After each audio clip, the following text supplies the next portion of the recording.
Well, I want to thank Chris and Wayne. I'm thrilled to be here in Indiana with the men and women of the NRA.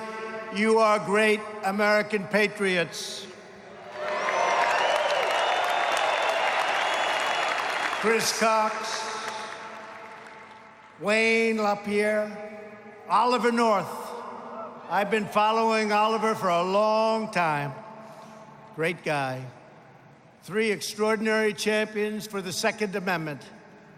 And I'm a champion for the Second Amendment, and so are you. It's not going anywhere.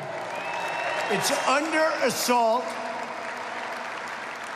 It's under assault, but not when we're here, not even close. I also want to thank our tremendous Vice President and Indiana's native son, Mike Pence, has done a fantastic job. And we're grateful to be joined by a number of terrific leaders from the Hoosier State. Governor Eric Holcomb. Where is Eric? You can't miss Eric, he's so big. Thank you, Eric. Senator Todd Young, terrific guy. Thank you, Todd. Senator Mike Braun, what a job he's doing.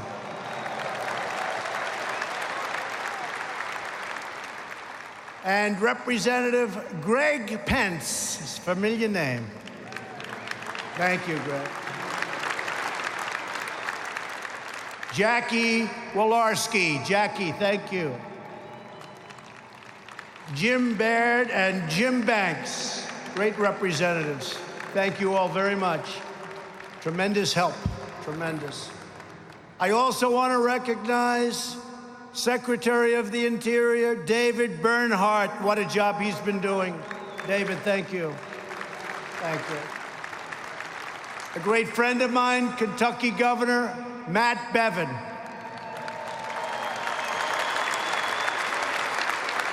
Thank you, Matt. And the House GOP whip, a man with more courage than most of us here today. He took some very, very severe shots, you know that, by a madman. And he's stronger and better. I actually told him backstage, I said, you're much more handsome than you were 2 years ago. I don't know what's going on. And he is, Steve Scalise. A lot of courage. Thank you. Thank you, Steve. And most importantly, I want to thank all of you, the proud card-carrying members of the NRA.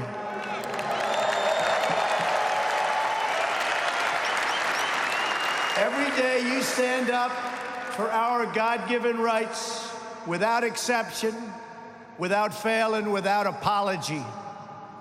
Together we are fighting for the timeless values that have built and sustained our nation. And our nation is greater today than it has ever been. Stronger, richer, we're doing better than ever before. We are great Americans. You're doing a great job. Thank you. Thank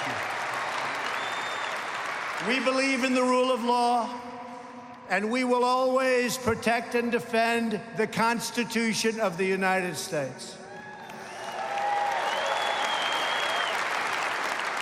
And there are some people that are running right now. I don't think they have that #1 on their list.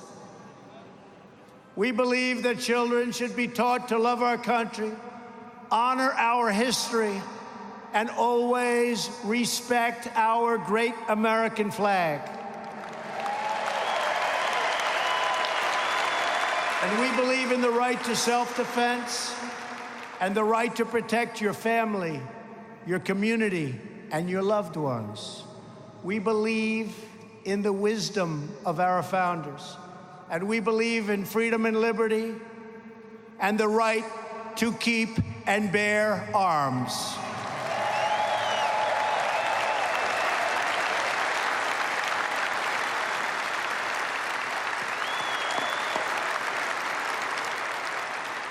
We know that faith and family, not government and bureaucracy, are the center of American life. And above all else, we know this. In America, we don't worship government, we worship God.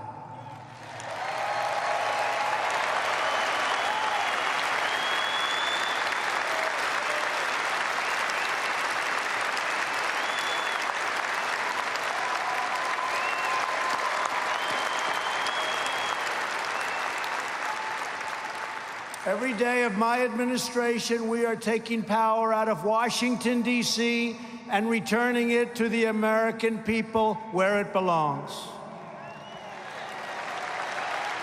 And you see it now better than ever with all of the resignations of bad apples. They're bad apples. They tried for a coup. Didn't work out so well.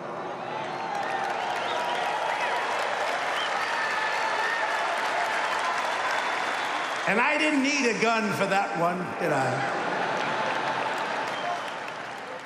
All was taking place at the highest levels in Washington, D.C.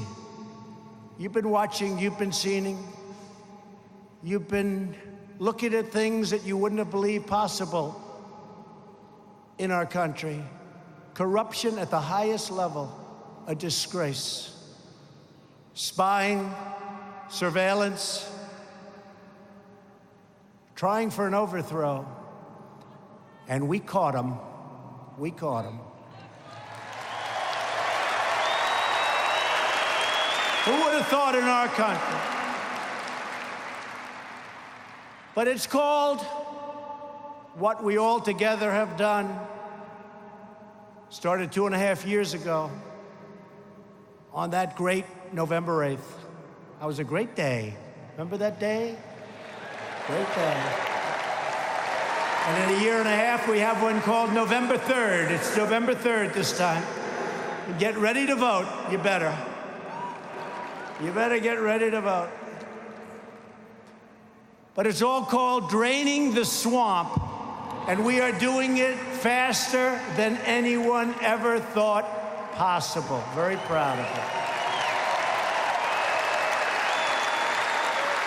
And around the world, America is respected again because we are finally putting America first. Been a long time. Our economy is now the hottest anywhere on the planet Earth.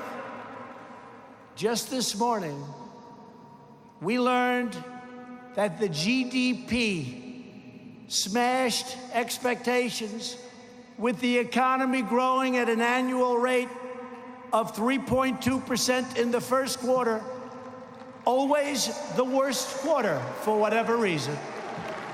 3.2.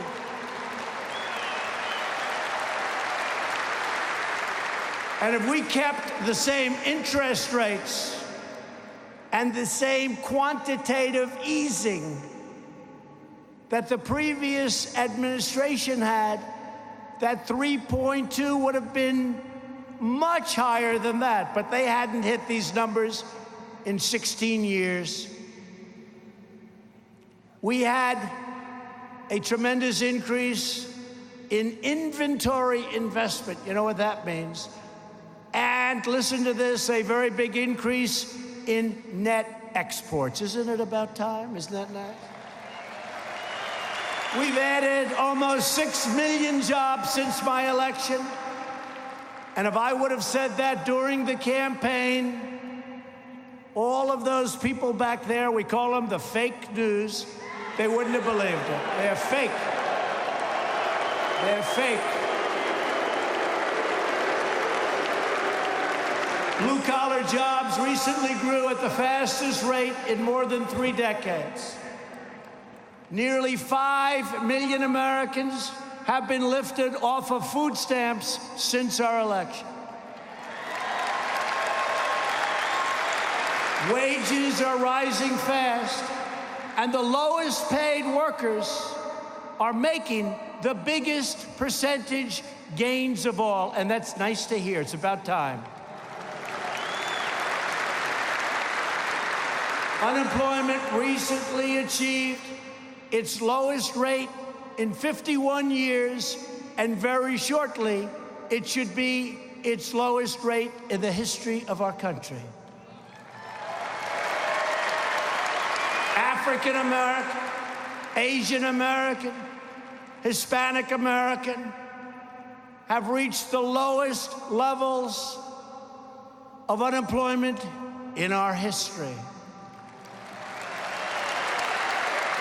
America's future has never been brighter, and yet Democrats have never been angrier, especially now that their collusion delusion has been exposed to the world as a complete and total fraud.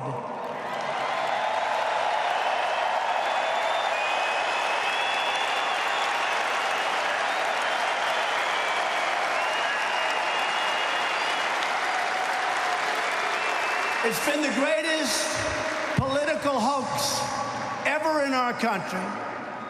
Instead of working with us to rebuild our infrastructure, lower drug prices, which, by the way, this year, for the first time in 50 years, drug prices went down. They're going to go down a lot lower. And instead of working with us to fix our trade deals, which I'm doing without them, and continue creating millions and millions of new jobs, which we're doing at a level that people have not seen before, that people don't even believe,